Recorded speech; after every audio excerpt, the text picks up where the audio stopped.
가을이 깊어지면 도시의 변두리에는 오래된 것들이 모여드는 장소가 하나둘 생겨난다. 사람들은 그곳을 그냥 벼룩시장이라 불렀지만 강도연에게는 그곳이 시간이 멈춘 자리처럼 느껴졌다. 낡은 재봉틀, 이 빠진 도자기, 색바랜 사진첩들이 좌판 위에 아무렇게나 널려 있었고 그 사이를 걷는 그의 발걸음은 언제나 조심스러웠다. 마치 남의 집 마당을 들여다보는 사람처럼 그는 물건 하나하나에 눈을 맞추며 천천히 걸었다.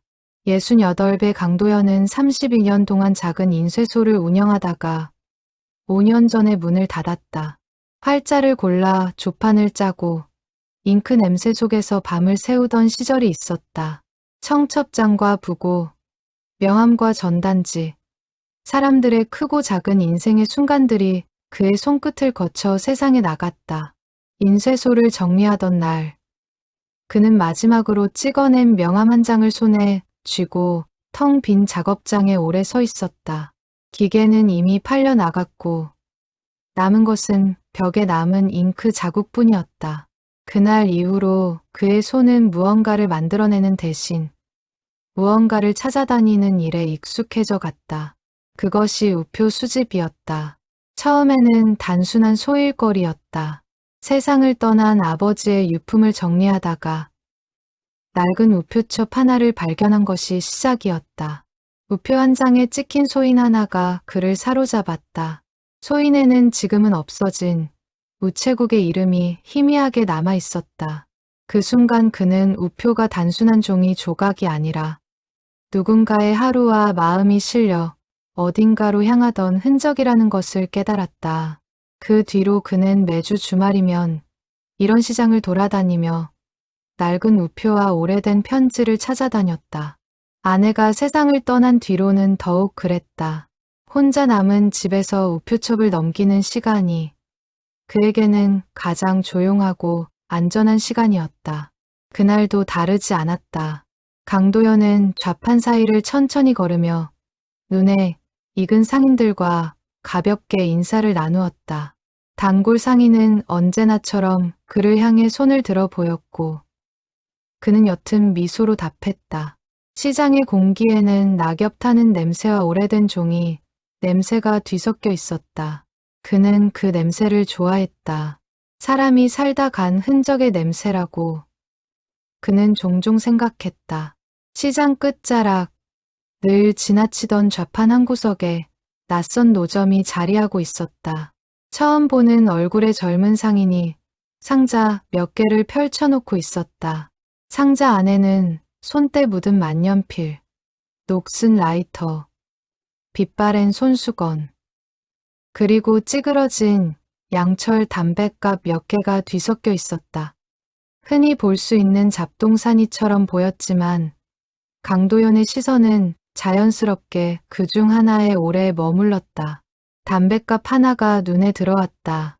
뚜껑에 그려진 그림은 세월에 닳아 절반쯤 지워져 있었지만 귀퉁이에 남은 글자체가 예사롭지 않았다. 오래전 방식으로 찍어낸 활자였다. 인쇄소를 운영했던 그의 눈에는 그것이 한눈에 들어왔다. 강도연은 허리를 굽혀 담뱃갑을 집어들었다. 생각보다 묵직했다. 이거 안을 좀 봐도 되겠습니까? 그가 묻자 상인은 심드렁하게 고개를 끄덕였다. 돌아가신 할아버지 유품 정리하다 나온 겁니다. 안에 뭐가 들었는지는 저도 잘 몰라요. 그냥 오래된 잡동사니 같던데. 강도연은 조심스럽게 뚜껑을 열었다. 경첩이 낡아 삐걱거리는 소리를 냈다. 안에는 색이 바랜 우표 뭉치가 얇은 종이에 쌓여 가지런히 들어 있었다. 그의 손끝이 미세하게 떨렸다. 오랜 세월 우표를 만져온 사람만이 알아볼 수 있는 감각이었다. 뭉치를 하나씩 넘기던 그의 손이 문득 멈췄다. 우표 뭉치 아래 빛바랜 엽서 한 장이 깔려 있었다. 겉면은 누렇게 변색되었고 모서리는 닳아 둥글게 말려 있었다. 강도연은 엽서를 조심스레 꺼내 들었다. 손에 닿는 감촉이 이상하리만치 낯설지 않았다. 오래된 종이가 지닌 특유의 결과 무게가 있었다. 엽서 뒷면에는 세로로 쓴 글씨가 빼곡히 적혀 있었다. 필체는 단정했지만 군데군데 번져 있었다. 눈물인지 빗물인지 알 수 없는 얼룩이 문장 사이사이에 남아 있었다. 앞면에는 수취인의 주소가 적혀 있어야 할 자리가 있었지만 그 부분은 오래전에 누군가 찢어낸 듯 반쯤 사라지고 없었다. 남은 것은 성 하나와 지명의 앞 글자 두어 개뿐이었다. 강도연은 엽서를 뒤집어 우표가 붙은 자리를 살폈다. 우표는 붙어 있었지만 소인이 찍혀 있지 않았다. 그것은 이 엽서가 끝내 붙여지지 못했다는 뜻이었다. 누군가 정성껏 써 내려간 마음이 어딘가로 향하지 못한 채 담뱃갑 속에서 수십 년을 잠들어 있었던 것이다. 그는 그 사실이 이상하게도 마음을 무겁게 짓눌렀다. 이 담뱃갑, 제가 사겠습니다. 그의 목소리는 평소보다 조금 낮았다. 상인은 값을 불렀고 강도연은 두말 없이 값을 치렀다. 담뱃갑을 품에 안고 돌아서는 그의 걸음이 평소보다 느려져 있었다. 시장의 소음이 멀어지고 그의 머릿속에는 오직 그 엽서의 문장들만이 맴돌았다. 집으로 돌아온 그는 서재의 낡은 책상 앞에 앉아 스탠드 불을 켰다. 창밖으로 이미 어둠이 내려앉기 시작하고 있었다. 그는 돋보기를 꺼내 쓰고 담뱃갑에서 엽서를 다시 꺼냈다. 손이 조금 떨렸다. 돋보기 아래로 엽서를 가만히 펼치자 오래된 글씨가 또렷하게 살아났다. 그대가 이 엽서를 받을 때쯤이면 나는 이미 이곳을 떠났을지도 모릅니다. 하지만 걱정하지 마십시오. 나는 반드시 돌아갈 것입니다. 돌아가서 그대에게 하지 못한 말을 마저 하겠습니다. 거기까지 읽은 강도연은 손을 멈추었다. 그는 오랫동안 엽서에서 눈을 떼지 못했다. 이 짧은 문장 하나가 그의 조용했던 노년의 나날에 무언가 커다란 물음표를 던지고 있었다. 이 엽서를 쓴 사람은 누구였을까? 그리고 받아야 했던 사람은 끝내 이 마음을 알지 못한 채 어떤 삶을 살았을까?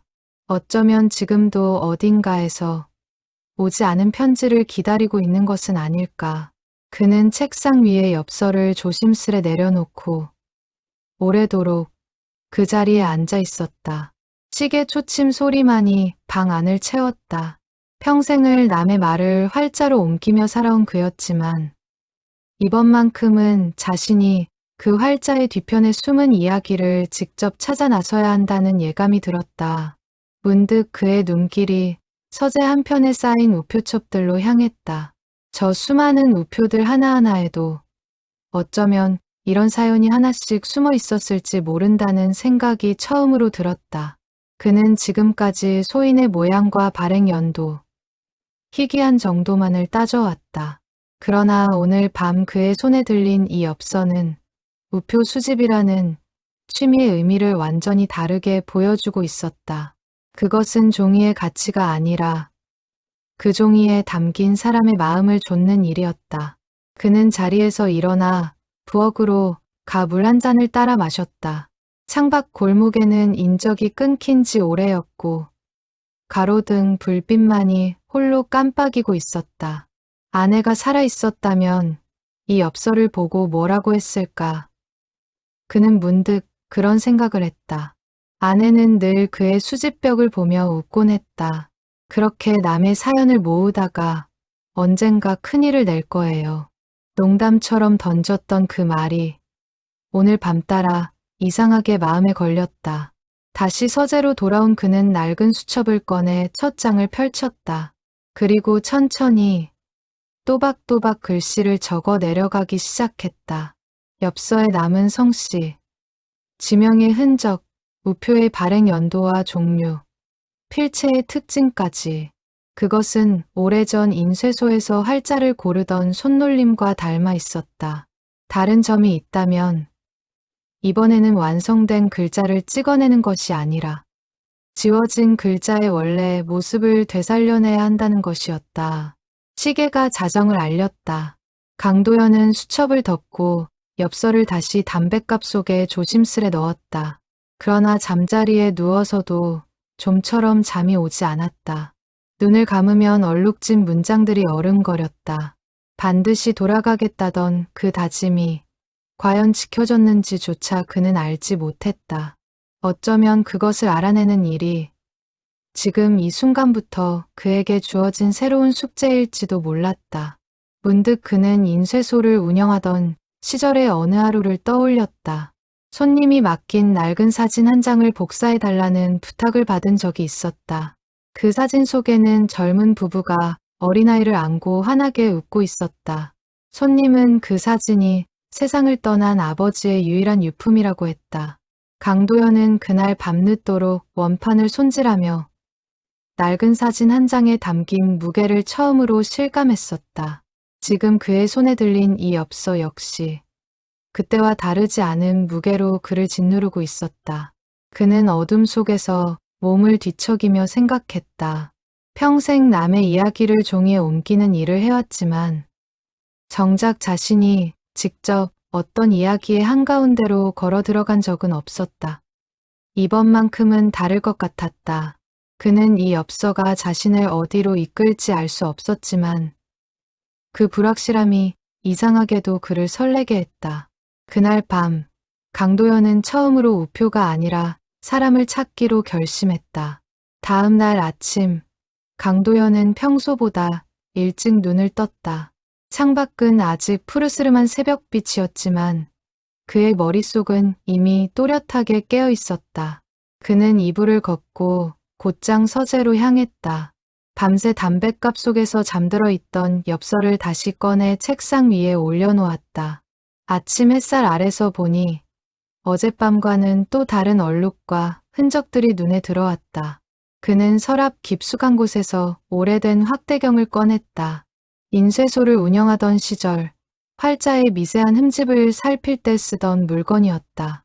렌즈를 엽서 위에 가만히 올리자 흐릿했던 글씨의 결이 한층 선명해졌다. 그는 종이의 질감부터 다시 살피기 시작했다. 매끄럽지 않고 살짝 거친 표면, 세월의 누렇게 바랜 색감. 흔히 보던 시중의 엽서와는 결이 달랐다. 군데군데 찍힌 작은 도장 자국도 눈에 띄었다. 엽서 오른쪽 상단, 우표가 붙은 자리 옆에는 흐릿하게 찍힌 글자들이 남아 있었다. 오랫동안 종이를 다뤄온 그의 눈에는 그것이 예사롭지 않아 보였다. 확대경을 더 가까이 가져가자 희미하게 군사우편이라는 글자의 흔적이 드러났다. 강도연의 손끝이 멈췄다. 그는 잠시 숨을 고르고 다시 한번 그 글자를 확인했다. 틀림없었다. 이 엽서는 단순한 개인 서신이 아니었다. 격동의 시절 어딘가로 떠난 사람이 급하게 남긴 소식이었다. 그는 낡은 노트를 펼쳐 오늘 알아낸 사실들을 하나하나 적어 내려갔다. 종이의 재질, 흐릿한 도장의 흔적, 그리고 문장 속에 담긴 절박한 어조까지. 활자를 고르듯 신중하게 그는 단서 하나하나를 문장으로 옮겼다. 정오가 가까워질 무렵 그는 전화기를 들었다. 상대는 오래전부터 알고 지낸 우표 동호회 회장 박인철이었다. 두 사람은 20년 넘게 매달 한 번씩 모여 우표를 교환하고 정보를 나누는 사이였다. 신호음이 몇 번 울린 뒤 익숙한 목소리가 들려왔다. 강 사장, 웬일로 이 시간에 전화를 다 하고. 인철 씨, 부탁이 있어서 그래요. 오늘 오후에 좀 볼 수 있을까요? 전화기 너머로 잠시 침묵이 흘렀다. 강도연의 목소리에서 평소와는 다른 무게가 느껴졌던 모양이었다. 무슨 일인데 그렇게 목소리가 무거워. 알았어. 2시쯤 사무실로 와. 오후 2시. 강도연은 낡은 서류, 가방에 담뱃갑을 조심스레 넣고 집을 나섰다.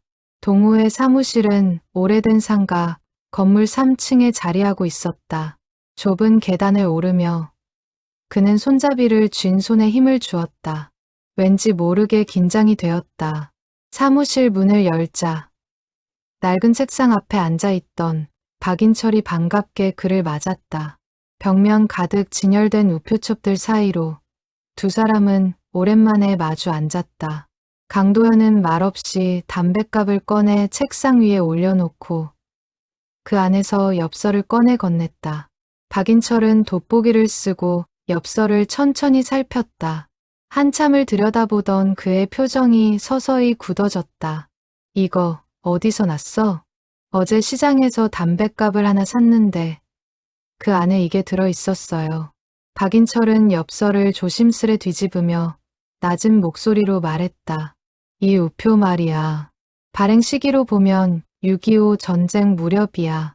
그리고 이 소인 없는 것도 이상하고 무엇보다 이 글씨 예사롭지 않은데 그는 엽서에 적힌 문장들을 하나씩 짚어가며 읽어 내려갔다. 그의 눈빛이 점점 진지해졌다. 강 사장, 이거 그냥 취미로 넘길 물건이 아닌 것 같아. 이런 건 우리 동호회에서도 몇 년에 한 번 볼까 말까 한 물건이야. 소인이 없다는 건 발송 직전에 무슨 일이 있었다는 뜻이거든. 우체국에 접수는 됐는데 발송 과정에서 문제가 생겼거나 아니면 그는 말을 흐렸다. 강도현이 조용히 물었다. 아니면요? 보낸 사람이 더는 붙일 수 없는 상황이 됐거나. 방 안에 잠시 무거운 침묵이 흘렀다. 창밖에서 자동차 지나가는 소리만이 희미하게 들려왔다. 강도현은 엽서를 다시 받아들고 손끝으로 종이의 결을 어루만졌다. 그 순간 그의 머릿속에는 어제부터 떠나지 않던 물음이 다시 떠올랐다. 이 편지를 쓴 사람은 끝내 돌아갔을까? 이 지역 표시, 여기 남은 글자 봐봐. 이거 예전 지명 같은데. 박인철이 손끝으로 짚은 자리에는 지워지다 남은 글자 2개가 희미하게 남아 있었다. 강도현은 그것을 수첩에 옮겨 적었다. 내가 아는 향토사학자가 한 분 있어. 이 지역 옛 지명이랑 우체국 역사에 훤한 분이야. 한번 연락해 볼까? 강도현은 고개를 끄덕였다. 처음으로 막막하기만 했던 이 여정의 작은 실마리가 보이는 듯했다. 부탁드립니다. 이 엽서 주인을 꼭 찾고 싶어요. 박인철은 그의 얼굴을 가만히 바라보았다. 오랜 친구의 눈빛에서 그는 단순한 호기심 이상의 무언가를 읽어냈다. 강 사장, 요즘 왜 이렇게 사람 찾는 일에 매달리나 했더니 이런 사연을 보면 그럴 만도 하지. 그날 오후 두 사람은 사무실에 남아 엽서에 적힌 문장들을 몇 번이고 다시 읽었다. 흐릿한 글자 하나, 얼룩진 자리 하나까지 놓치지 않으려 애썼다. 창밖으로 해가 기울어가는 것도 모른 채 그렇게 시간이 흘러갔다. 집으로 돌아오는 길, 강도현의 가방 속에는 다시 담뱃갑이 얌전히 놓여 있었다. 그러나 그의 마음은 어제와는 확연히 달랐다. 막연한 호기심이었던 것이 이제는 반드시 끝을 봐야 할 숙제가 되어 있었다.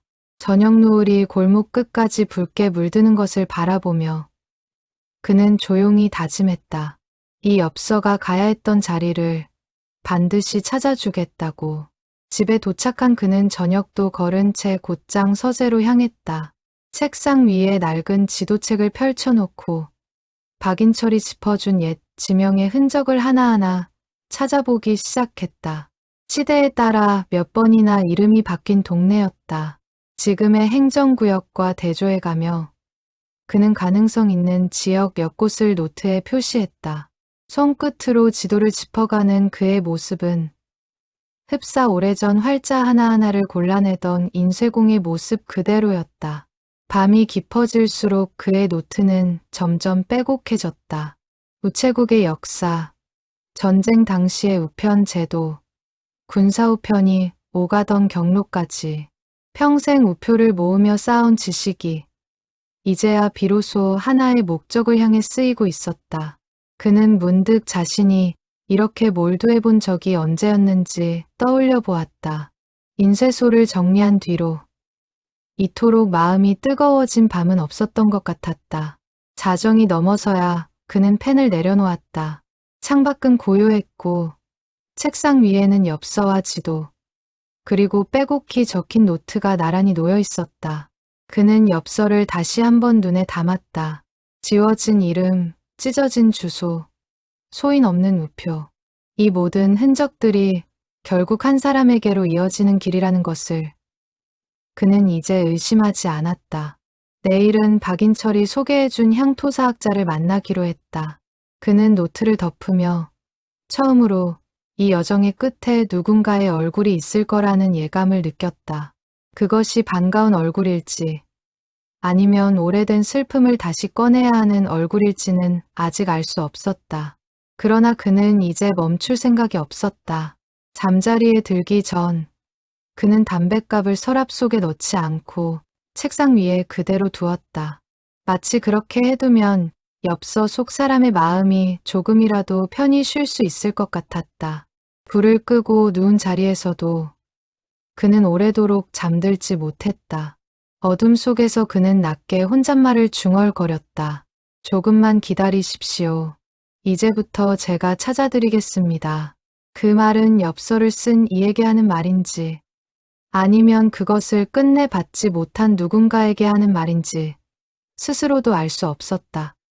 다만 그 밤 강도연의 다짐은 그 어느 때보다 단단했다. 이튿날 이른 아침 그는 눈을 뜨자마자 어제 박인철과 나눈 대화를 다시 곱씹었다. 향토사학자를 만나기로 한 약속을 앞두고 그는 혹시 놓친 단서가 없는지 다시 한번 엽서를 살폈다.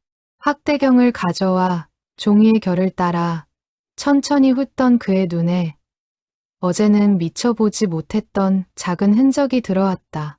엽서 모서리에 아주 희미하게 손톱으로 눌러 자국을 낸 듯한 표시가 있었다. 우연인지 의도적인 것인지는 알 수 없었지만 그는 그것마저 노트에 조심스레 옮겨 적었다. 사소한 흔적 하나도 놓치고 싶지 않은 마음이었다. 아침 식사를 마친 뒤 그는 서재에 앉아 지금까지 정리한 자료들을 처음부터 다시 읽어보았다. 담뱃갑을 발견한 순간부터 지금까지의 기록이 어느새 노트 몇 장을 빼곡히 채우고 있었다. 그는 그 글씨들을 훑어보며 자신이 얼마나 이 일에 깊이 몰입해 있는지 새삼 깨달았다. 인쇄소를 정리한 뒤 오랫동안 잊고 지냈던 열정 같은 것이 그의 안에서 다시 조금씩 되살아나고 있었다. 이튿날 아침 강도연은 박인철과 함께 향토사학자의 자택을 찾았다. 도심에서 1시간 남짓 떨어진 오래된 동네였다. 골목마다 낮은 담장이 이어져 있었고 담장 너머로 감나무 가지가 늘어져 있었다. 세월이 비켜간 듯한 풍경 속에서 두 사람은 작은 한옥대문 앞에 멈춰 섰다. 문을 열어준 사람은 백발이 성성한 노인이었다. 이름은 최용섭. 평생을 이 지역의 옛 기록을 모으고 정리해온 사람이라고 박인철이 미리 귀띔해 두었다. 마당에 들어서자 오래된 서책과 지도들이 마루 한가득 쌓여있는 것이 눈에 들어왔다. 최영섭은 두 사람을 마루로 안내하며 인자한 목소리로 말했다. 박 회장한테 얘기는 들었습니다. 귀한 물건을 가져오셨다고요. 강도연은 조심스레 담뱃갑을 열어 엽서를 꺼냈다. 최영섭은 안경을 고쳐 쓰고 오랫동안 엽서를 살폈다. 그의 손끝이 지워진 지명의 흔적 위를 천천히 짚어 나갔다. 이 글자, 아마 옛날 이 지역 이름의 일부일 겁니다.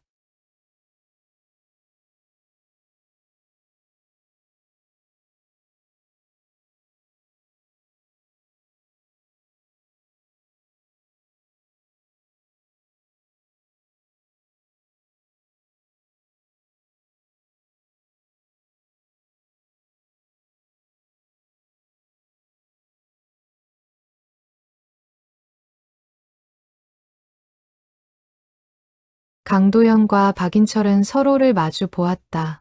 방 안에 묘한 긴장감이 흘렀다. 강도연이라는 그의 성씨와 우연히 같다는 사실에 그는 잠시 말을 잇지 못했다. 물론 흔한 성씨였지만 이 순간만큼은 예사롭게 넘겨지지 않았다. 그리고 또 하나, 이 이야기를 들려준 분이 이런 말씀도 하셨습니다. 그 우체부에게는 마음에 둔 처자가 있었다고요. 이웃 마을 진료소에서 일하던 간호사였다더군요. 두 사람이 혼인을 약속했다는 이야기도 있었습니다. 강도연은 엽서를 다시 내려다보았다. 그대에게 하지 못한 말을 마저 하겠습니다. 라는 문장이 다시 떠올랐다. 어쩌면 그 하지 못한 말이란 혼인에 관한 이야기였을지도 모른다는 생각이 스쳤다. 그 간호사분은 혹시 어느 마을에 사셨는지 아십니까? 최영섭은 고개를 저었다. 거기까지는 저도 알지 못합니다. 다만 그 진료소가 있던 마을 이름은 들은 적이 있는 것 같은데. 그는 다시 공책을 넘기며 한참을 뒤적였다. 마루에는 오래된 종이 냄새가 가득했다. 강도연은 숨을 죽이고 그의 손끝을 지켜보았다. 이윽고 최영섭이 한 지명을 짚었다. 여기, 이 마을입니다. 지금은 이름이 바뀌었지만 옛 문서에는 이렇게 남아있더군요. 강도연은 그 지명을 수첩에 옮겨 적었다. 손끝이 가늘게 떨렸다. 이제껏 막연했던 이야기가 조금씩 사람의 얼굴을 갖추어가고 있었다. 젊은 우체부와 간호사, 전쟁으로 갈라진 두 사람의 약속, 그리고 끝내 붙여지지 못한 엽서 한 장. 돌아오는 차 안에서 박인철이 조심스레 물었다. 강 사장, 혹시 이 우체부가 강 사장이랑 무슨 관계가 있는 건 아닐까 싶은 생각이 드는데. 강도연은 잠시 창밖을 바라보다가 천천히 입을 열었다. 저도 그 생각을 안 한 건 아닙니다. 하지만 지금은 확신할 수 있는 게 아무것도 없어요. 다만 이 이야기가 사실이라면 그 간호사분은 지금도 어딘가에 살아계실지 모릅니다. 그렇다면 더더욱 서둘러야겠지요. 차창 밖으로 노을이 지고 있었다. 강도연은 수첩에 적힌 지명을 다시 한번 눈에 담았다. 내일은 그 마을을 직접 찾아가 보기로 마음먹었다. 이야기의 끝에 누가 기다리고 있을지 알 수 없었지만 이제 그는 멈출 수 없는 걸음을 걷고 있었다. 집에 돌아온 그는 밤늦도록 잠들지 못했다. 젊은 우체부의 얼굴을 상상해 보았다. 전쟁터로 떠나기 전 마지막으로 엽서를 써 내려가던 그 순간의 마음은 어땠을까? 그리고 그 마음을 끝내 전해받지 못한 사람은 그 세월을 어떻게 견뎌왔을까? 강도연은 엽서를 손에 쥔 채 오래도록 그 질문들을 되뇌었다. 책상 앞에 앉은 그는 낮에 최영섭에게서 들은 이야기를 다시 노트에 정리했다. 우체부, 간호사, 혼인 약속, 그리고 전쟁. 문장으로 옮기고 나니 그것은 마치 오래전 자신이 인쇄소에서 찍어내던 어느 소설의 한 대목처럼 느껴졌다. 다른 점이 있다면 이것은 지어낸 이야기가 아니라 실제로 누군가 겪었던 삶이라는 사실이었다.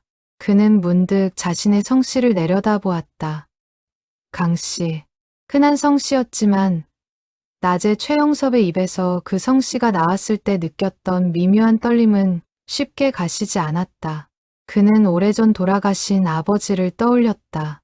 아버지는 생전에 고향 이야기를 거의 하지 않았다.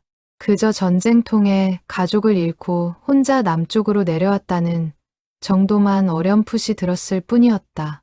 혹시나 하는 생각이 스쳤지만 그는 이내 고개를 저었다. 섣부른 추측은 오히려 진실을 찾는 길을 흐트러뜨릴 수 있었다. 창밖에서 늦은 밤 바람이 창틀을 흔들었다. 강도연은 지도를 다시 펼쳐 내일 찾아갈 마을의 위치를 확인했다.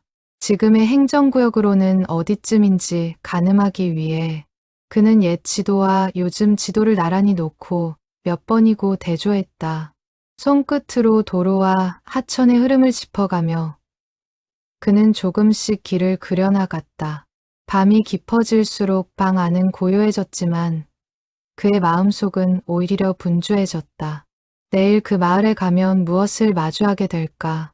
이미 세월이 너무 많이 흘러 아무것도 남아있지 않을 수도 있었다. 그러나 그는 이상하게도 확신이 들었다. 이 엽서가 자신의 손에 들어온 것부터가 결코 우연만은 아닐 거라는 생각이었다. 그는 노트를 덮고 불을 껐다. 어둠 속에서 그는 낮게 중얼거렸다.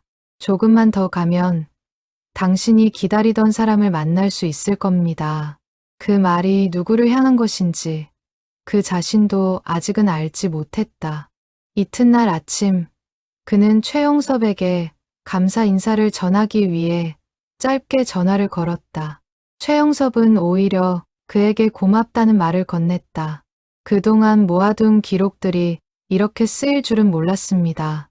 사실 저도 이 공책을 정리할 때마다 언젠가 누군가에게 도움이 되기를 바랐거든요. 강 선생님 덕분에 그 바람이 이루어진 것 같아 저도 기쁩니다. 강도연은 그 말에 마음이 따뜻해졌다.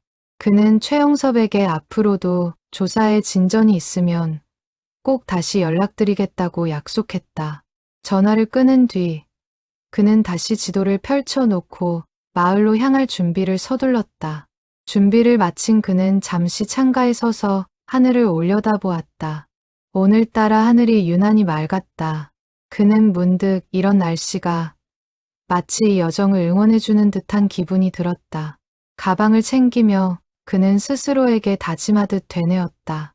오늘 마을에서 무엇을 알게 되든 끝까지 침착하게 받아들이겠다고. 이야기는 70여 년 전 작은 산골 마을에서 시작된다. 강태봉은 그의 23살이었다. 전쟁이 나기 전까지 그는 마을 우체국에서 편지와 수포를 나르는 우체부였다. 자전거 뒷자리에 우편 가방을 싣고 산길과 들길을 오가며 그는 마을 사람들의 크고 작은 소식을 이 집 저 집으로 실어 날랐다. 사람들은 그를 볼 때마다 반가워했다.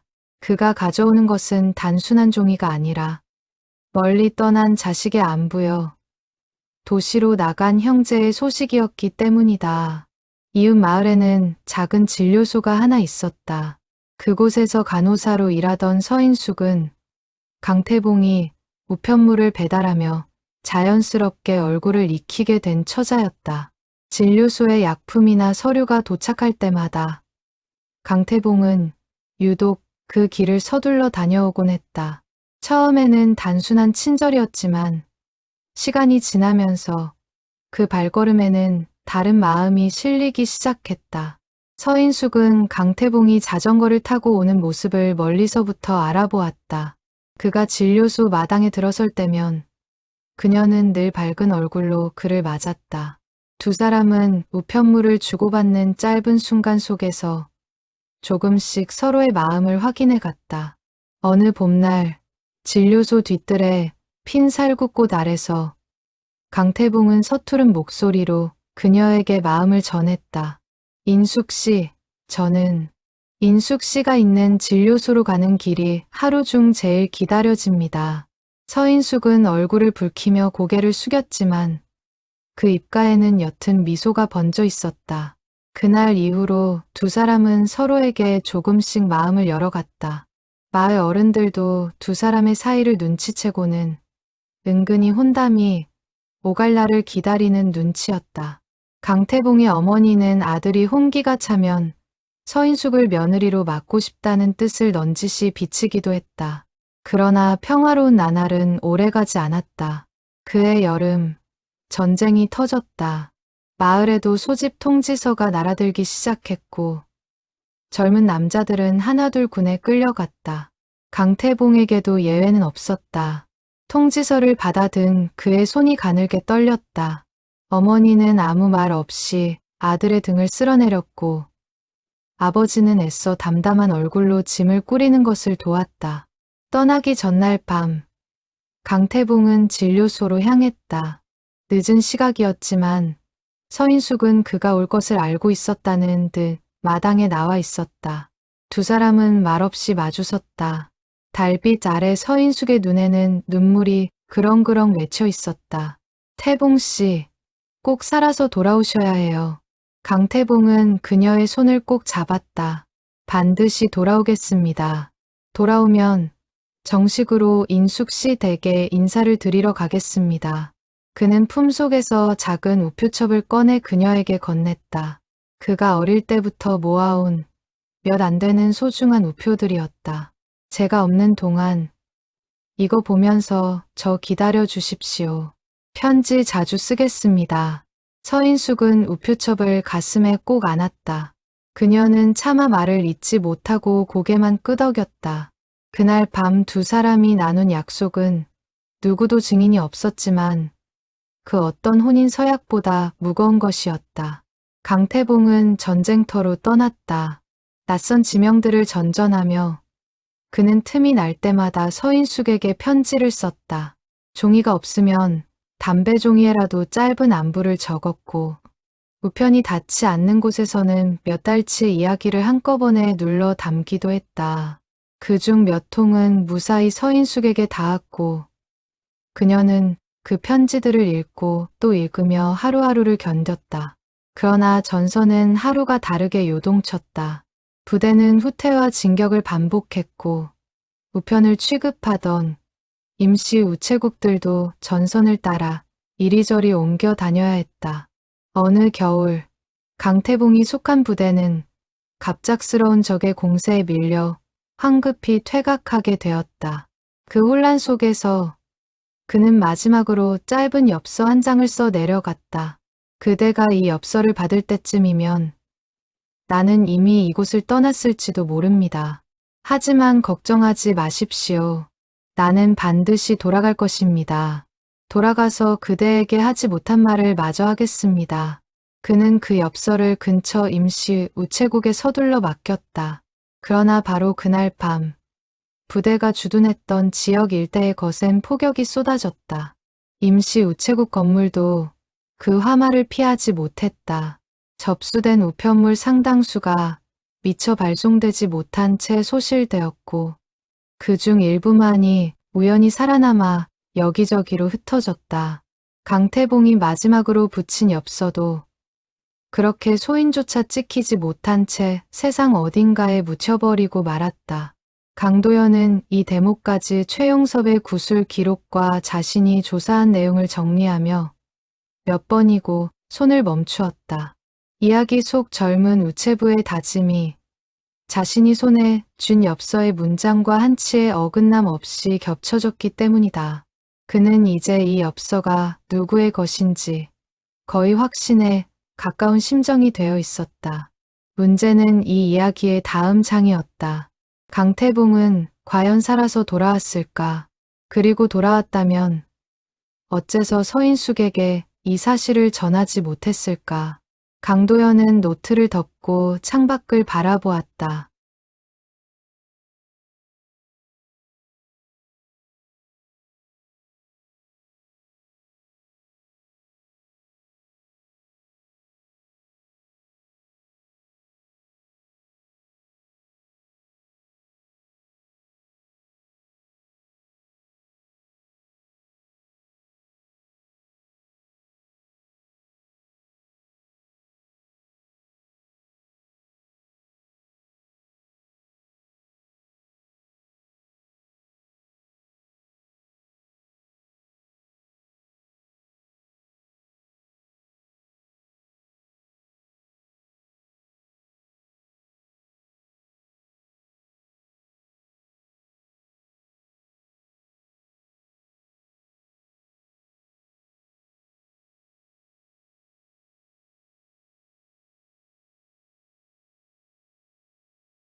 밤이 깊어갈수록 그의 마음은 더욱 분주해졌다. 이제 이 이야기는 단순히 낯선 이의 사연이 아니었다. 어쩌면 자신의 뿌리와도 맞닿아 있는 이야기였다. 그는 다시 한번 지도를 펼쳐 서인숙이 시집을 갔다는 마을의 흔적을 찾기 시작했다. 실마리는 희미했지만 그는 결코 포기하지 않을 생각이었다. 그는 문득 어머니가 생전에 남기셨던 말 한마디를 떠올렸다. 어머니는 아버지의 과묵한 성품에 대해 이렇게 말한 적이 있었다. 내 아버지는 말은 없어도 마음은 누구보다 깊은 사람이야.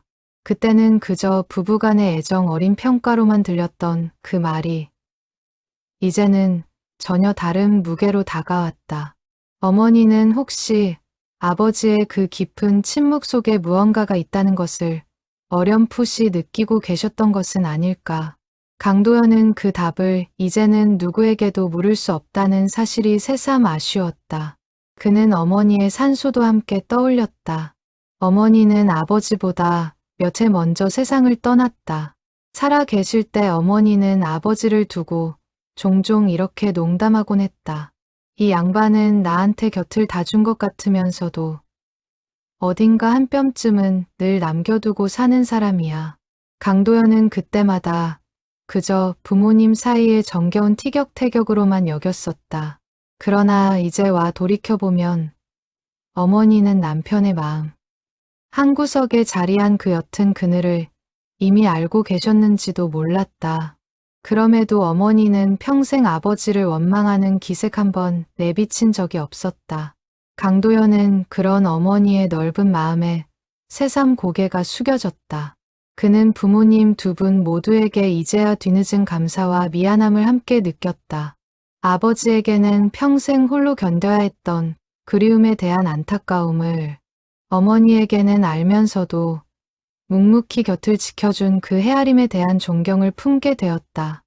이튿날 강도연은 박인철과 함께 최용섭이 알려준 마을로 향했다. 지도 위에서는 가까워 보였지만 실제로는 산 하나를 넘고 좁은 국도를 한참 달려야 하는 거리였다. 창밖으로 스쳐가는 논밭을 바라보며 강도연은 어제부터 정리한 이야기를 몇 번이고 되새겼다. 강태봉과 서인숙, 잘못 전해진 소식, 그리고 서로 다른 길로 흩어진 두 사람의 생. 마을에 도착한 두 사람은 먼저 이장을 찾아갔다. 나이 지긋한 이장은 낯선 방문객을 반갑게 맞으면서도 70년 전 이야기를 묻는 그들의 질문에 고개를 갸웃거렸다. 그 시절 진료소요? 아, 있었다고 듣기는 했는데 저도 태어나기 전 일이라 정확히는 몰라요. 마을에 오래 사신 어르신들이라면 혹시 아실지도 모르겠네요. 이장의 안내로 두 사람은 마을에서 가장 연세가 많다는 노인의 집을 찾아갔다. 90을 훌쩍 넘긴 노인은 귀가 어두워 몇 번이고 되물어야 했지만 정신만큼은 또렷했다. 강도연이 서인숙이라는 이름을 꺼내자 노인의 표정이 잠시 아득해졌다. 인숙이, 그래, 그런 이름의 처자가 있었지. 진료소에서 일하던 야무진 색시였어. 전쟁통에 참 딱한 일을 겪었다고 들었는데 노인은 옛 기억을 더듬으며 천천히 이야기를 풀어놓았다. 강도연이 이미 알고 있던 내용과 크게 다르지 않았다. 다만 노인은 한 가지 새로운 사실을 덧붙였다. 그 처자가 시집간 곳이 아마 이쪽이 아니라 저 아래 읍내 쪽이었을 거야. 그 집안이 거기서 포목점인가 뭔가를 했다고 들은 것 같은데 확실진 않아. 강도연은 그 자리에서 수첩에 읍내 포목점이라는 단어를 적었다. 신락 같은 단서였지만 지금까지 얻은 것 중 가장 구체적인 정보였다. 노인의 집을 나서며 박인철이 조심스레 말했다. 강 사장, 이 정도면 관공서 쪽 협조를 받아보는 게 어때? 옛날 호적이나 혼인신고 기록 같은 걸 찾아보면 뭔가 나올 수도 있잖아. 강도연도 같은 생각이었다. 두 사람은 곧장 읍내 행정복지센터로 향했다. 담당 직원은 처음에는 난색을 표했다. 개인정보 문제도 있었고 70년 전 기록을 찾는 일 자체가 쉽지 않은 작업이었다. 그러나 강도연이 사정을 차분히 설명하고 엽서를 조심스레 보여주자 직원의 태도가 조금씩 누그러졌다. 이런 사연이시면 제가 상부에 한번 문의는 드려볼게요. 옛날 호적 자료가 지역사 편찬위원회 쪽에 일부 남아있다고 들었거든요. 며칠에 걸친 기다림 끝에 직원으로부터 연락이 왔다.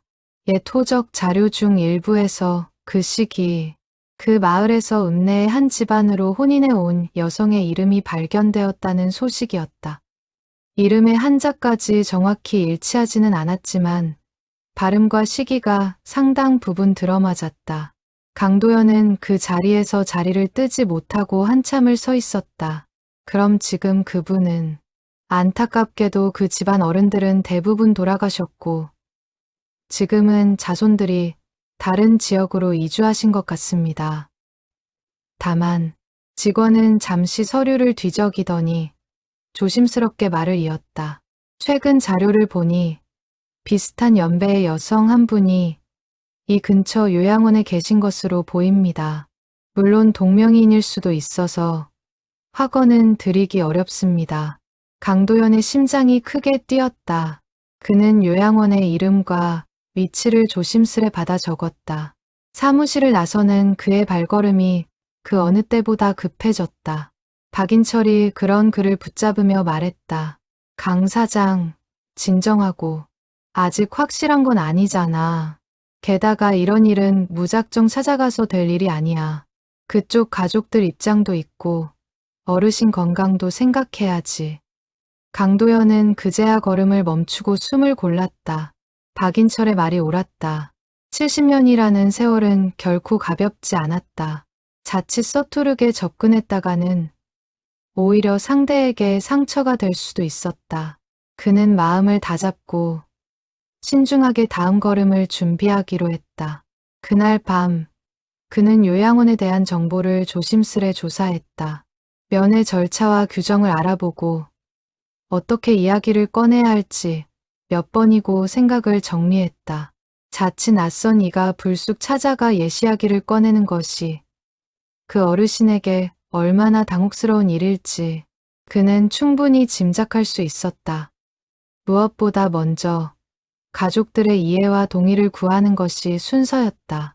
그는 수소문 끝에 그 요양원에 입소해 있다는 어르신의 가족 연락처를 겨우 알아냈다. 딸이라고 했다. 전화를 걸기 전 그는 몇 번이고 심호흡을 했다. 수화기를 든 손이 가늘게 떨렸다. 이 전화 한 통이 어쩌면 70년 동안 닫혀있던 문을 여는 첫걸음이 될지도 몰랐다. 신호음이 울리는 동안 강도연의 머릿속에는 살구꽃 아래서 마지막 약속을 나누던 젊은 두 사람의 모습이 떠올랐다. 그리고 평생 그 이름을 가슴에 묻고 살았던 아버지의 얼굴도 함께 스쳐 지나갔다. 그는 마음속으로 조용히 되뇌었다. 이번에는 반드시 그 마음이 제자리를 찾아가도록 해드리겠다고. 몇 번의 신호음 끝에 수화기 너머로 중년 여성의 목소리가 들려왔다. 여보세요. 강도연은 잠시 숨을 고른 뒤 조심스럽게 입을 열었다. 안녕하십니까. 갑작스러운 전화라 놀라셨을 텐데 실례를 무릅쓰고 연락드립니다. 저는 강도연이라고 합니다. 혹시 어머님께서 예전에 서인숙이라는 성함을 쓰셨는지 여쭤봐도 되겠습니까? 전화기 너머로 잠시 침묵이 흘렀다. 강도연은 그 짧은 정적이 유난히 길게 느껴졌다. 맞는데요. 그런데 누구신데 그런 걸 물으세요? 상대의 목소리에는 경계심이 묻어 있었다. 당연한 반응이었다. 강도연은 최대한 차분한 어조로 담뱃갑 속에서 발견한 엽서와 그동안 조사한 이야기를 간략하게 전했다. 설명이 이어질수록 수화기 너머의 침묵은 점점 더 무거워졌다. 잠깐만요. 지금 하신 말씀이 사실이에요? 저희 어머니가 그런 이야기를 저는 들어본 적이 없는데 저도 아직 확신할 수는 없습니다. 다만 여러 기록과 증언을 맞춰보니 어머님이 맞으실 가능성이 높다고 판단되어 이렇게 연락드리게 됐습니다.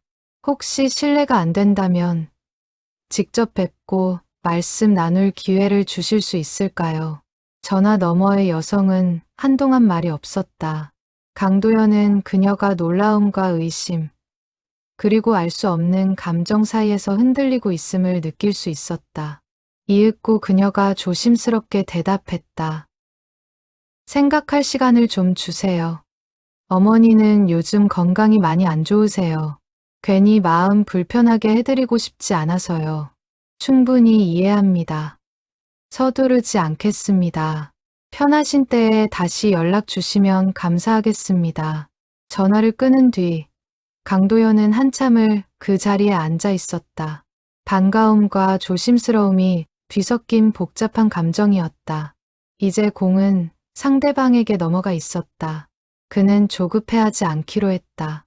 70년을 기다려온 이야기였다. 며칠, 몇 주가 더 걸리더라도 이번만큼은 신중하게 다가가고 싶었다. 기다리는 동안 그는 평소처럼 일상을 지켜나가려 애썼다. 동호회 모임에도 나가고 가끔은 손주들과 시간을 보내기도 했다. 그러나 마음 한구석에는 늘 그 전화가 걸려 있었다. 박인철은 그런 글을 보며 종종 농담 섞인 위로를 건넸다. 강 사장, 그러다 전화기 뚫어지겠어. 좋은 소식은 기다릴 줄 아는 사람한테 온다고 하잖아. 강도연은 그 말에 옅게 웃으며 고개를 끄덕였지만 마음속 조바심까지 완전히 가라앉지는 않았다. 그는 기다리는 시간 동안 최용섭에게도 다시 연락해 그간의 경과를 전했다. 최용섭은 진심으로 응원하며 혹시 필요하면 자신이 알고 있는 다른 지역사, 자료도 함께 찾아봐 주겠다고 했다. 강도연은 그런 주변 사람들의 도움이 새삼 고맙게 느껴졌다. 혼자였다면 결코 여기까지 오지 못했을 것이라는 생각이 들었다. 그는 그동안의 조사 과정을 돌아보며 사람과 사람 사이의 인연이 얼마나 촘촘하게 얽혀 있는지를 새삼 실감했다. 담뱃값 하나에서 시작된 물음이 박인철과 최용섭, 그리고 이름 모를 마을 어른들의 기억을 거쳐 이제 한 사람의 딸에게까지 가닿아 있었다. 그는 그 모든 연결고리 하나하나가 소중하게 느껴졌다. 일주일이 지나도록 연락은 오지 않았다. 강도연은 초조한 마음을 애써 누르며 평소처럼 지내려 했지만 하루에도 몇 번씩 휴대전화를 들여다보는 것을 멈출 수 없었다. 서재 책상 위에는 여전히 엽서가 놓여 있었다. 그는 그것을 볼 때마다 이 이야기가 아직 끝나지 않았다는 사실을 되새겼다. 8회째 되던 날 오후 마침내 전화가 걸려왔다. 지난번 통화했던 여성, 서인숙의 딸이었다. 강도연 선생님 되시죠? 저 정미라고 합니다. 지난번에 전화 주셨던. 네, 안녕하세요. 연락 기다리고 있었습니다. 생각을 많이 해봤어요. 처음엔 솔직히 사기가 아닌가 의심도 했고요. 그런데 어머니한테 조심스럽게 여쭤봤더니 반응이 좀 이상하시더라고요. 정미의 목소리에는 여전히 조심스러움이 묻어 있었다. 강도연은 다음 말을 재촉하지 않고 가만히 기다렸다. 어머니가 강태봉이라는 이름을 듣자마자 갑자기 말씀을 멈추시더니 한참을 우셨어요. 저는 그런 모습 처음 봤어요. 평생 씩씩하게만 사신 분인데. 강도연은 가슴이 먹먹해졌다. 그는 조심스럽게 물었다.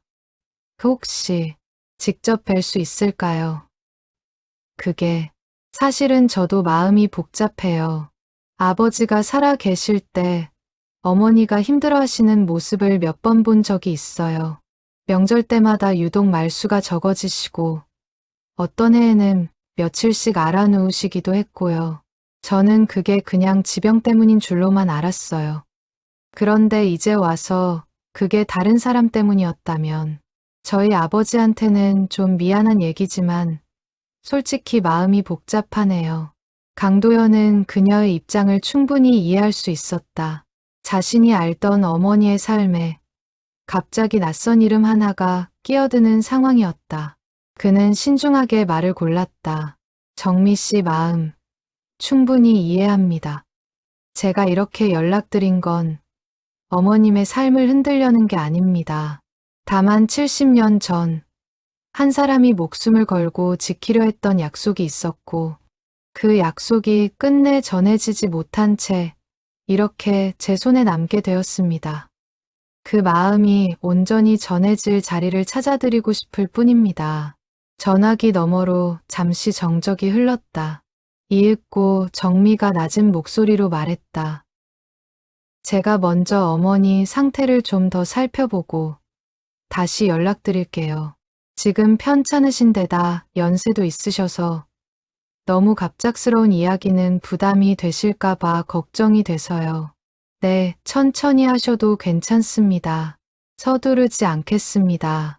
통화를 마친 뒤 강도연은 오랫동안 창밖을 바라보았다.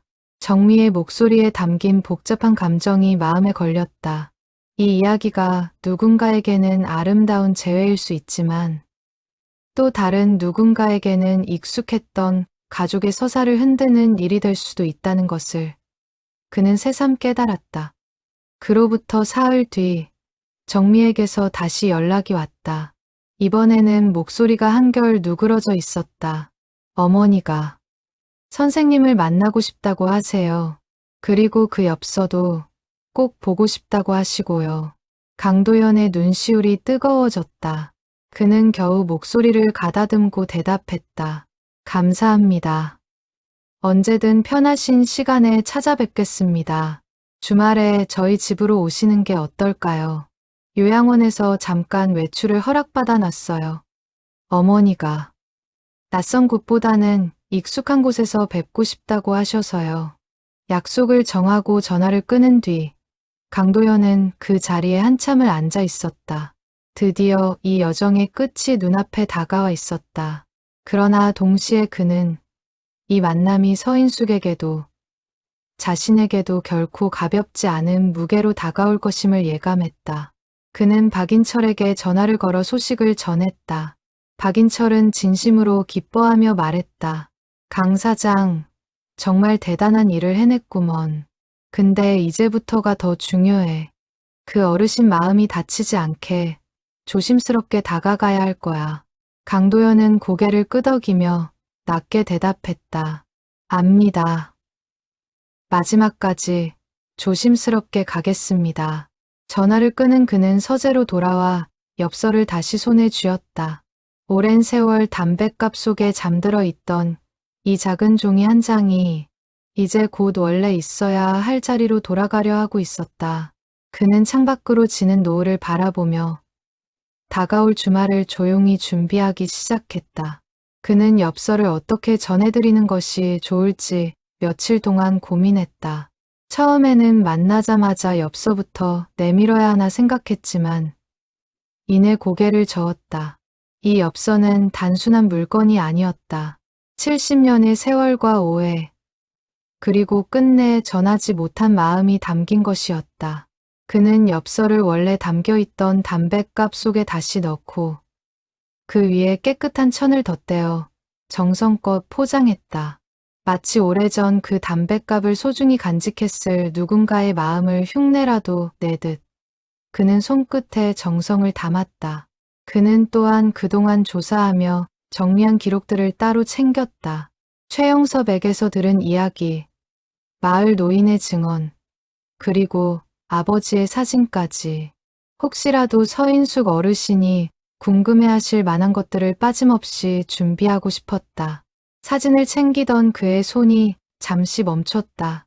만약 이 만남에서 아버지에 대한 확증을 얻게 된다면 그것은 단순히 낯선 이의 사연을 전하는 일이 아니라 자신의 뿌리와 마주하는 일이 될 것이었다. 주말을 앞둔 마지막 밤, 그는 오래도록 잠들지 못했다. 창밖 달빛 아래 그는 살구꽃 아래서 마지막 약속을 나누던 두 젊은이의 모습을 다시 떠올렸다. 그리고 그 약속을 지키지 못한 채 평생을 살아온 아버지의 얼굴도 함께 떠올랐다. 그는 조용히 눈을 감으며 생각했다. 내일이면 70년 동안 닫혀있던 그 이야기의 문이 마침내 열릴 것이라고. 새벽녘, 그는 잠시 선잠이 들었다가 이상한 꿈을 꾸었다. 꿈속에서 그는 젊은 우체부가 되어 자전거를 타고 산길을 달리고 있었다. 뒷자리에 실린 우편 가방이 덜컹거렸고 저 멀리 진료소 마당에 누군가 서서 손을 흔들고 있었다. 얼굴은 흐릿했지만 그 실루엣만은 또렷했다. 그는 힘껏 페달을 밟았지만 이상하게도 거리는 좁혀지지 않았다. 잠에서 깨어난 그는 이마에 맺힌 식은땀을 닦아내며 한참을 멍하니 앉아 있었다. 날이 밝자 그는 옷장에서 가장 단정한 옷을 꺼내 입었다. 평소 같으면 대수롭지 않게 여겼을 옷차림 하나에도 오늘만큼은 신경이 쓰였다. 마치 오래전 아버지가 그러했을 것처럼 그는 정갈하게 매무새를 다듬었다. 거울 속 자신의 얼굴을 들여다보며 그는 낮게 중얼거렸다. 아버지, 오늘 제가 대신 갑니다.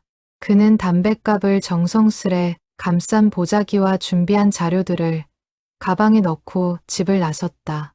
이른 아침 골목길에는 옅은 안개가 깔려 있었다. 그는 그 안개 속을 천천히 걸어 나가며 이제 곧 마주하게 될 얼굴을 마음속으로 몇 번이고 그려보았다. 버스를 기다리는 동안 그는 정류장 벤치에 앉아 다시 한번 엽서를 손끝으로 어루만졌다. 오랜 세월 담뱃갑 속에 갇혀있던 이 작은 종이가 오늘이 지나면 마침내 원래 있어야 했던 자리를 찾게 될 것이었다. 그는 하늘을 올려다보았다. 구름 한 점 없이 맑은 아침이었다. 마치 이 여정의 끝을 축복이라도 하듯 봄볕이 유난히 따사롭게 내리쬐고 있었다. 버스에 올라 창가 자리에 앉은 그는 스쳐 지나가는 풍경을 바라보며 지난 몇 주간의 일들을 천천히 되짚어 보았다. 벼룩시장에서의 우연한 발견, 박인철과 최영섭의 도움, 그리고 마을 어른들의 증언까지. 돌이켜보면 그 모든 순간들이 하나의 실처럼 이어져 오늘 이 자리로 그를 이끌어온 것이었다. 그는 창에 비친 자신의 얼굴을 물끄러미 바라보았다. 거기에는 어느새 아버지의 젊은 시절 얼굴과 조금은 닮은 표정이 어려 있었다. 정미의 집이 가까워질수록 그의 심장은 점점 더 빠르게 뛰었다. 그는 가방 속 담뱃갑을 다시 한번 확인하며 마음을 가다듬었다. 이 만남이 서인숙에게 위로가 되기를, 그리고 자신에게도 오랜 물음표에 대한 답이 되기를 그는 조용히 바랐다. 정미의 집은 낡았지만 정갈하게 손질된 단독주택이었다. 대문 앞에 선 강도현은 잠시 숨을 고른 뒤 초인종을 눌렀다. 문을 열어준 것은 정미였다. 그녀는 강도현을 위아래로 한번 살피더니 조심스러운 미소로 그를 맞았다. 오시느라 고생하셨어요. 들어오세요. 거실로 들어서자 소파에 단정히 앉아있는 한 노인의 모습이 눈에 들어왔다. 서인숙이었다. 아흔이 가까운 나이에도 허리를 곧게 편 자세였다. 흰머리를 단정히 빗어 넘긴 그녀의 눈빛은 세월의 흐릿함 속에서도 또렷한 총기를 잃지 않고 있었다. 강도현은 그 앞에서 저도 모르게 걸음을 멈추었다. 안녕하십니까, 어르신. 강도현이라고 합니다. 그는 허리를 깊이 숙여 인사했다. 서인숙은 가만히 그를 올려다보았다. 그녀의 시선이 그의 얼굴에서 한참을 머물렀다. 무언가를 확인하려는 듯한 눈빛이었다. 거기 앉으시게. 그녀의 목소리는 나이에 비해 또렷했다. 강도현은 조심스럽게 맞은편 자리에 앉았다. 잠시 어색한 침묵이 흘렀다. 정미가 차를 내어오는 동안 서인숙은 줄곧 강도현의 얼굴을 살피고 있었다. 자네 얼굴이 누구를 좀 닮았구먼. 강도현의 심장이 크게 뛰었다. 그는 조심스럽게 가방에서 아버지의 젊은 시절 사진을 꺼내 건넸다. 서인숙은 떨리는 손으로 안경을 고쳐 쓰고 오랫동안 그 사진을 들여다보았다. 방 안에는 시계 초침 소리만이 가득했다. 이윽고 그녀의 눈에서 눈물이 흘러내렸다. 그녀는 사진을 든 손을 가슴에 가져다 대며 낮게 흐느꼈다. 태봉 씨. 그 한마디로 모든 것이 확인되었다. 강도연은 목이 메어 아무 말도 할 수 없었다. 정미도 옆에서 놀란 얼굴로 어머니를 바라보았다. 서인숙은 한참을 흐느끼다가 겨우 마음을 가다듬고 입을 열었다. 이 사람이 살아 있었던 거야? 나는 이 사람이 전쟁통에 죽은 줄로만 알고 70년을 살았는데. 강도연은 천천히 그리고 조심스럽게 그동안 조사한 이야기를 전했다. 강태봉이 부상을 입고 후송되었던 일, 잘못된 소식이 마을에 전해졌던 일, 그리고 그가 돌아왔을 때는 이미 그녀가 시집을 간 뒤였다는 사실까지. 서인숙은 눈을 감고 그 이야기를 하나하나 새겨듣듯 들었다. 그이가 살아서 돌아왔었구나. 그런데 나를 찾아 헤맸었구나. 그녀는 오랫동안 참아왔던 무언가가 무너지듯 두 손으로 얼굴을 감싸며 울었다. 강도연은 가방에서 조심스럽게 보자기에 쌓인 담뱃갑을 꺼냈다. 그리고 그 안에서 엽서를 꺼내 두 손으로 그녀에게 건넸다. 이것이 그날 밤 아버지가 어르신께 남기려 했던 마지막 엽서입니다. 서인숙의 손이 가늘게 떨렸다. 그녀는 엽서를 받아들고 오랫동안 그 위에 적힌 글씨를 바라보았다. 눈이 침침한 탓인지 그녀는 정미에게 안경을 좀 더 가까이 가져다 달라 부탁했다. 그러고는 한 글자를 손끝으로 짚어가며 천천히 읽어 내려갔다. 그대가 이 엽서를 받을 때쯤이면 나는 이미 이곳을 떠났을지도 모릅니다. 하지만 걱정하지 마십시오. 나는 반드시 돌아갈 것입니다. 돌아가서 그대에게 하지 못한 말을 마저 하겠습니다. 그녀의 목소리가 문장 끝에서 떨렸다. 그녀는 엽서를 가슴에 꼭 끌어안았다. 70년이야. 70년 동안 이 종이가 어디에서 나를 기다리고 있었던 거야. 강도연은 담뱃갑을 발견하게 된 경위, 그리고 최영섭과 박인철의 도움을 받아 이 자리까지 오게 된 과정을 차분히 설명했다.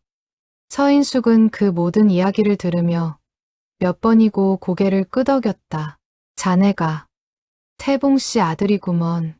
강도연은 조용히 고개를 끄덕였다. 네, 어르신. 제가 그분의 아들입니다. 서인숙은 그의 손을 가만히 잡았다. 늙고 여인 손이었지만 그 힘은 뜻밖에도 단단했다. 고맙네.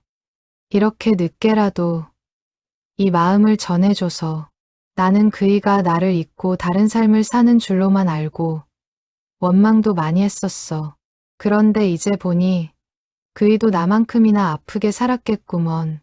정민은 옆에서 조용히 눈물을 훔치고 있었다. 처음에는 낯설고 불편하게만 느껴졌던 이야기가 이제는 그녀에게도 다른 의미로 다가오고 있는 듯했다. 그녀는 어머니의 어깨를 가만히 감싸 안았다. 어머니, 이제라도 알게 돼서 다행이에요. 서인숙은 딸의 손을 잡으며 고개를 끄덕였다. 그러고는 다시 강도연을 바라보며 말했다. 자네 아버지는 언제 돌아가셨나? 15년 전입니다.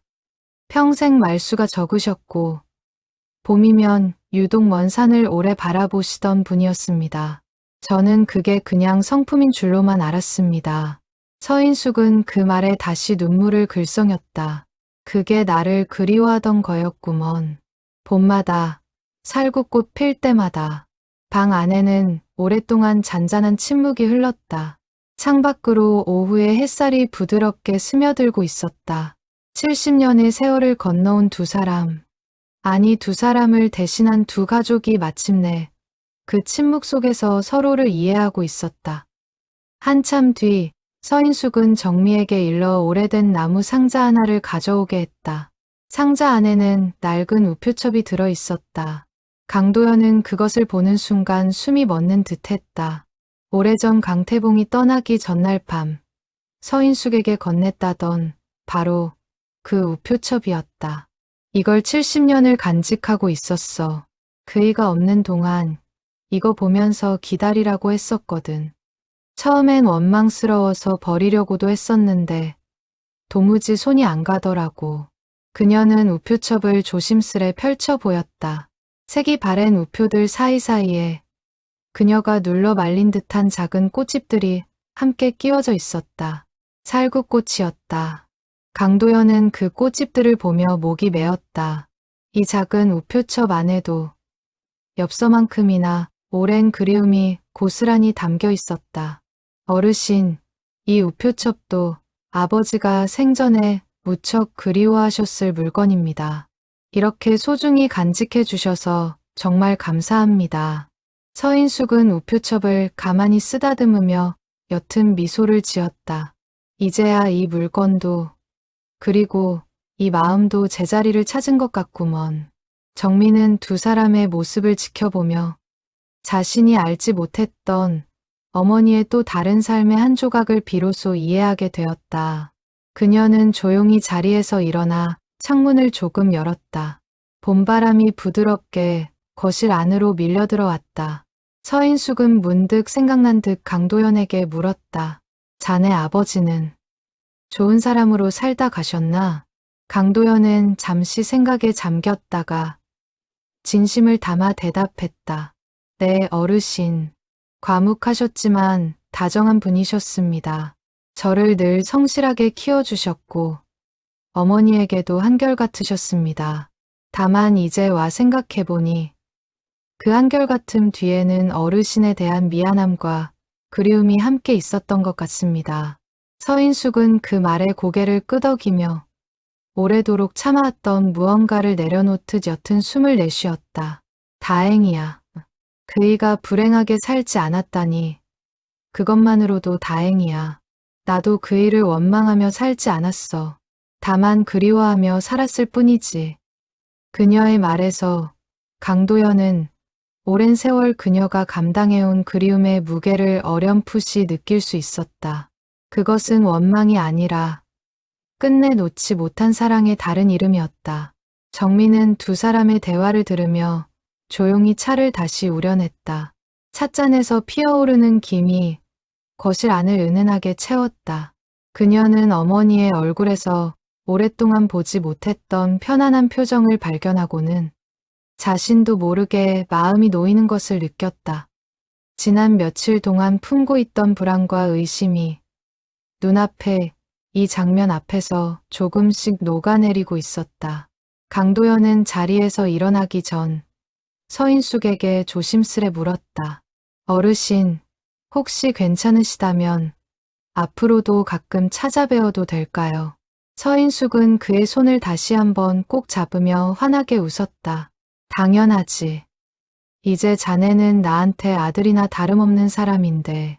그 말에 강도연의 눈시울이 다시 뜨거워졌다. 그는 이 짧은 만남이 자신의 남은 삶에 얼마나 큰 의미로 남을지 그 순간 이미 예감하고 있었다. 그날의 만남 이후 강도연은 한 달에 두어 번씩 서인숙을 찾아갔다. 처음에는 조심스러운 방문이었지만 시간이 지날수록 두 사람 사이에는 자연스러운 정이 쌓여갔다. 서인숙은 강도연을 볼 때마다 아들을 대하듯 다정하게 맞았고 강도연 역시 그녀에게서 한 번도 느껴보지 못한 낯선 온기를 느꼈다. 어느 봄날 강도연은 서인숙에게 한 가지 제안을 했다. 어르신, 혹시 괜찮으시다면 아버지 산소에 함께 가주실 수 있으실까요? 서인숙은 잠시 놀란 얼굴이었지만 이내 조용히 고개를 끄덕였다. 가야지. 진작 갔어야 했는데 정미도 함께 가겠다고 나섰다. 세 사람은 함께 차를 타고 아버지의 산소가 있는 시골 야산으로 향했다. 산길을 오르는 동안 서인숙은 지팡이에 몸을 의지하면서도 걸음을 멈추지 않았다. 강도연이 부축하려 하자 그녀는 고개를 저었다. 괜찮아. 이 정도는 내 발로 가야지. 그래야 그이한테도 면목이 서지. 산소 앞에 도착한 세 사람은 한동안 말없이 서 있었다. 봉분 주변으로 이름 모를 들꽃들이 소담하게 피어 있었다. 서인숙은 천천히 무릎을 굽혀 봉분 앞에 앉았다. 그녀는 품에서 낡은 우표첩을 꺼내 그 안에 눌러 말려두었던 살구꽃 잎을 조심스레 봉분 위에 흩뿌렸다. 태봉씨, 나왔어요. 많이 늦었지요. 그녀의 목소리는 담담했지만 그 안에는 70년의 세월이 켜켜이 쌓여 있었다. 당신이 돌아왔었다는 것도, 나를 찾아 헤맸다는 것도 이제야 알았어요. 그동안 나 혼자 원망도 하고 그리워도 하고 그렇게 살았어요. 그런데 이제 보니 당신도 나만큼 아팠던 거였네요. 강도연과 정민은 조금 떨어진 자리에서 그 모습을 지켜보았다. 두 사람 다 말없이 눈시울을 붉히고 있었다. 서인숙은 품에서 오래전 그 엽서를 꺼내 봉분 앞에 가만히 내려놓았다. 이거 이제 당신한테 돌려드릴게요. 당신이 그토록 붙이고 싶어 했던 마음 내가 잘 받았어요. 늦었지만 정말 잘 받았어요. 바람이 산자락을 스치고 지나갔다. 마치 오랜 대답처럼 나뭇가지 사이로 봄볕이 부드럽게 흔들렸다. 강도연은 그 순간 아버지가 평생 짊어졌던 무게가 마침내 내려앉는 것을 느꼈다. 그는 산수 앞으로 다가가 나란히 무릎을 꿇었다. 아버지, 제가 늦게라도 이 마음을 전해드릴 수 있어서 다행입니다. 이제는 편히 쉬셔도 될 것 같습니다. 정미도 그 곁에 조용히 앉았다. 그녀는 어머니의 어깨를 감싸 안으며 나지막이 말했다. 어머니, 아버지도 이해해 주실 거예요.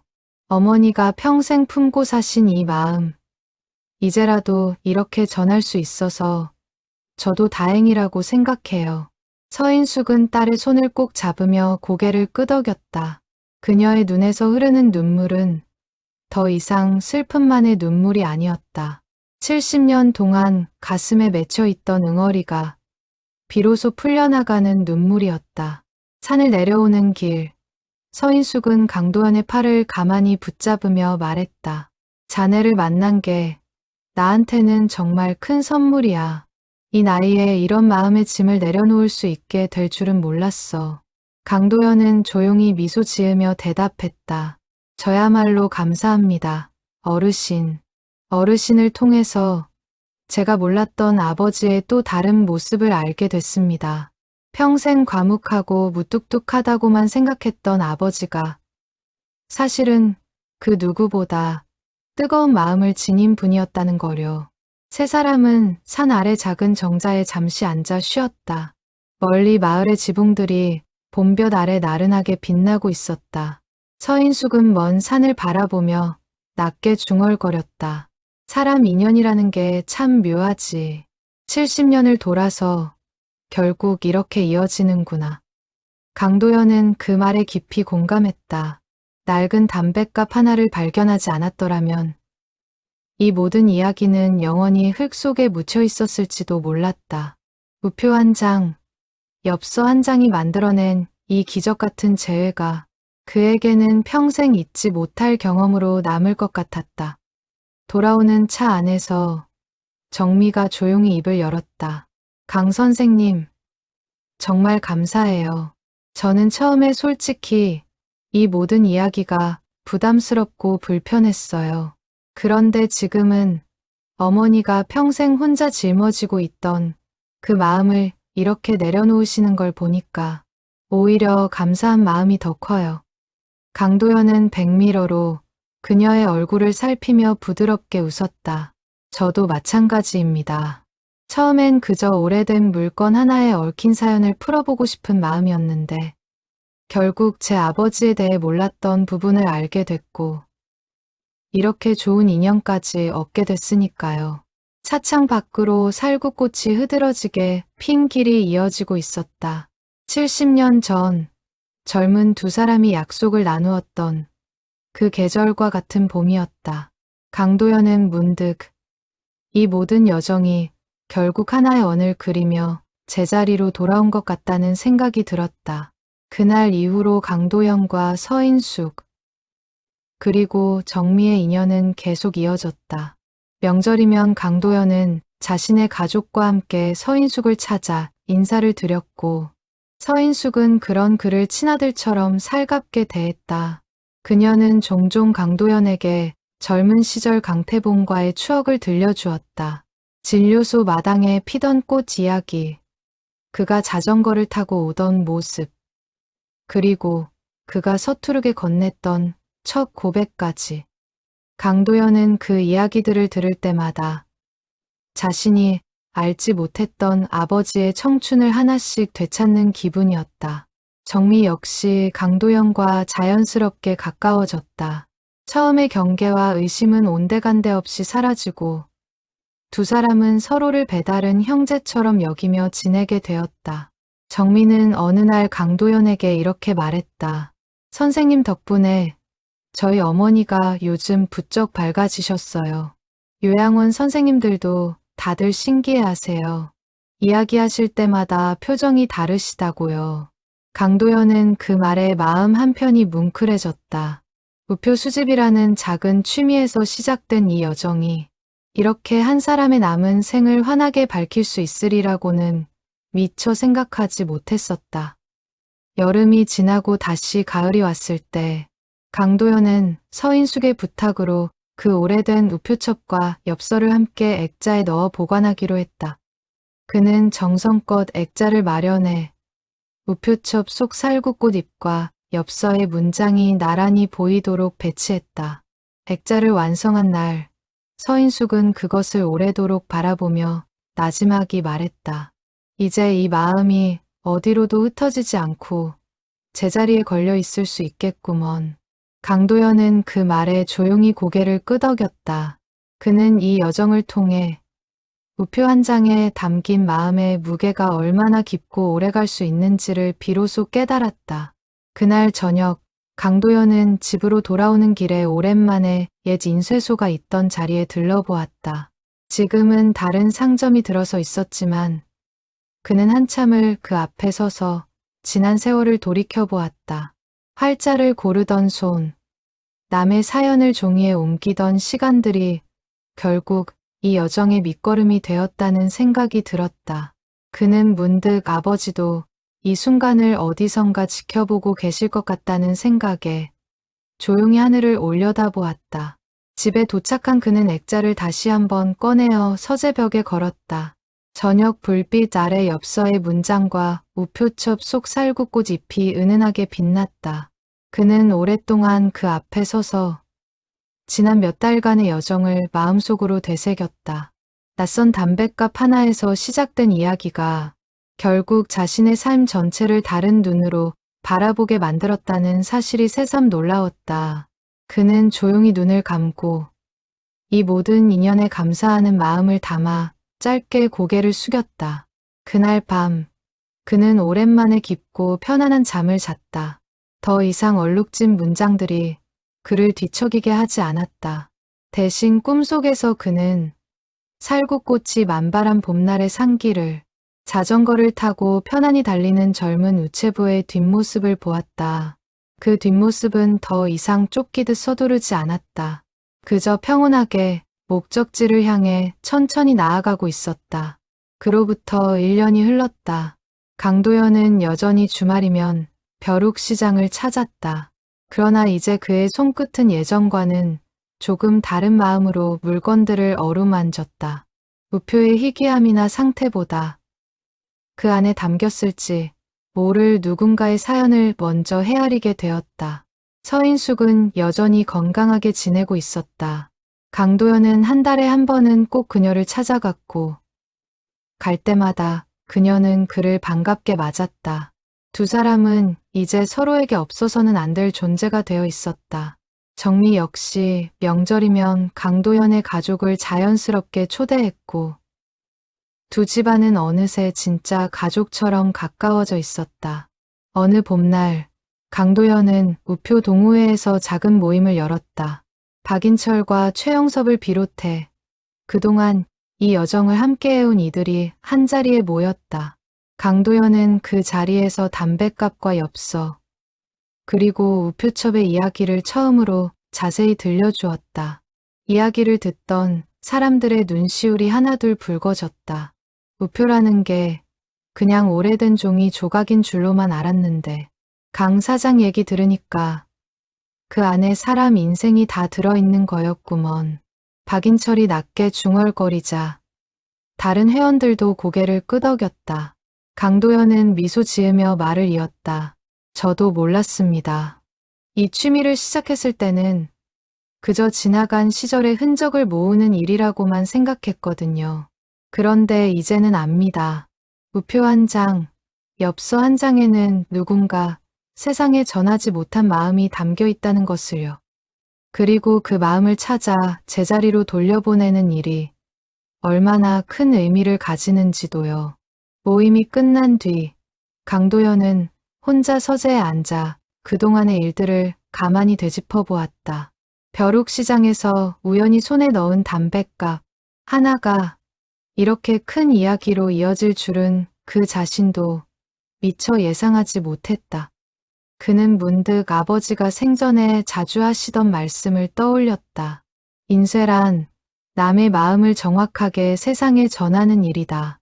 어린 시절에는 그저 직업적인 신조로만 들렸던 그 말이 이제는 다른 무게로 다가왔다.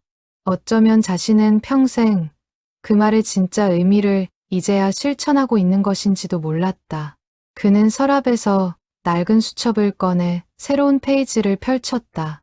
그리고 그동안 이 여정에서 배운 것들을 하나하나 적어 내려갔다. 잘못 전해진 소식이 만든 오해, 그 오해 속에서도 끝내 사라지지 않았던 그리움, 그리고 뒤늦게라도 진실이 전해졌을 때 찾아오는 치유의 순간까지. 그는 이 기록이 언젠가 또 다른 담뱃갑, 또 다른 엽서를 만났을 때 도움이 되리라 생각했다. 늦은 오후, 강도연은 다시 서인숙을 찾아갔다. 마당 한편에 심어둔 살구나무에 꽃이 만개해 있었다. 정미가 얼마 전 어머니를 위해 직접 심은 나무였다.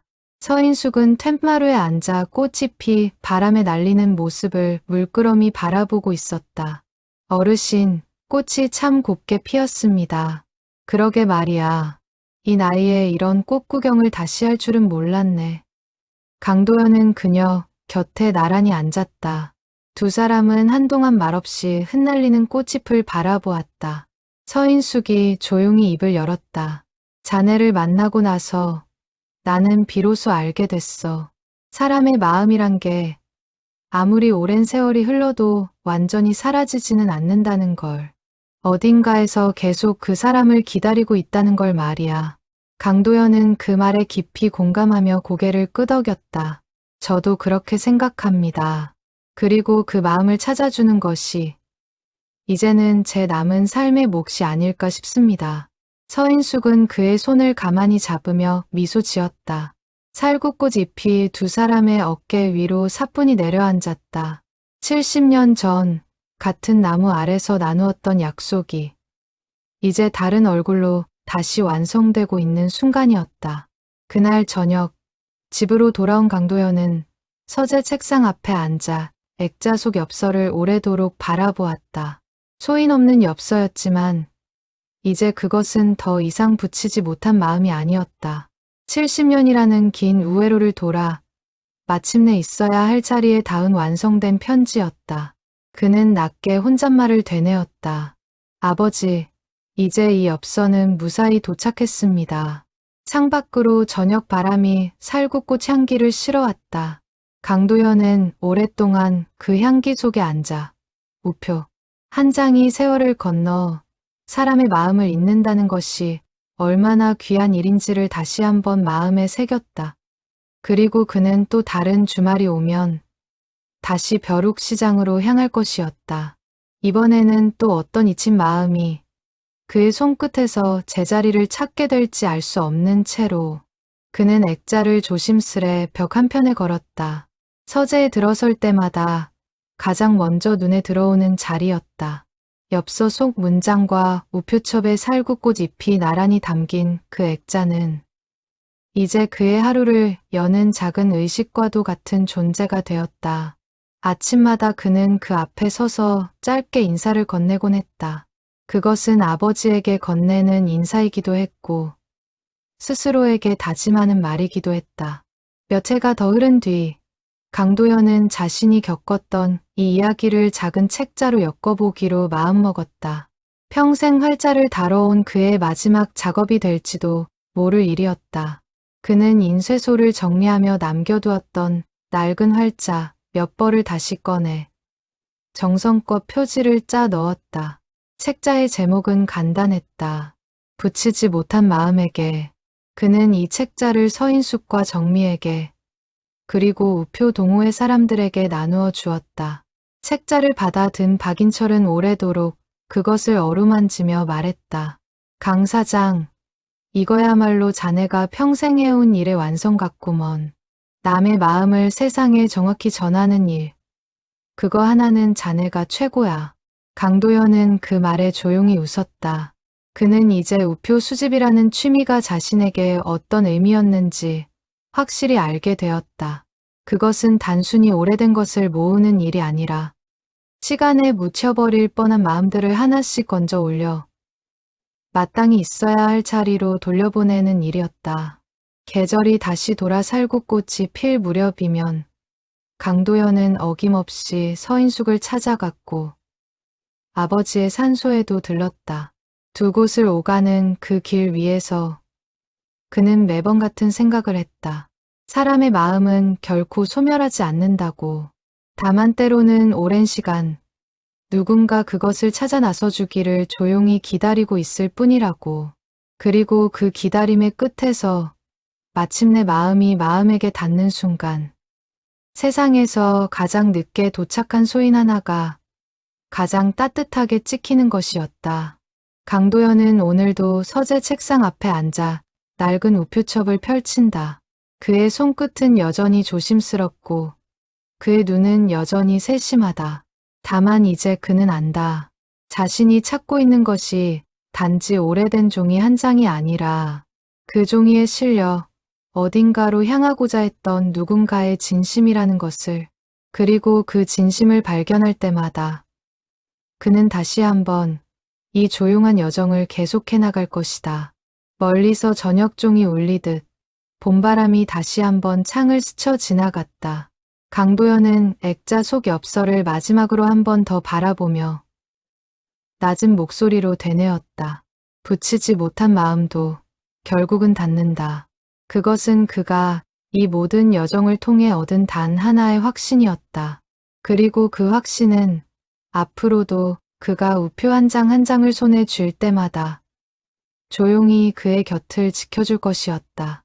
훗날 강도연은 손주들에게도 이 이야기를 들려주곤 했다.